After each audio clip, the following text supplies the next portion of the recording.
Ito guys, naglalaga ako ng tenga ng baboy. Bumili ako kanina sa market. Nalinis na lahat yan. Ngayon, pakukuloan ko siya. Pagka napakulo ko na yan,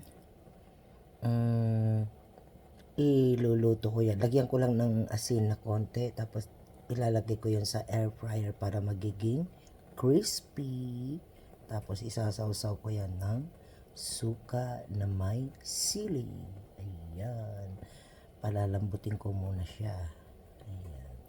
Tenga ng baboy. Ayan o. Oh. Tenga ng baboy. Kita nyo guys. Ayan. Palalambutin ko to.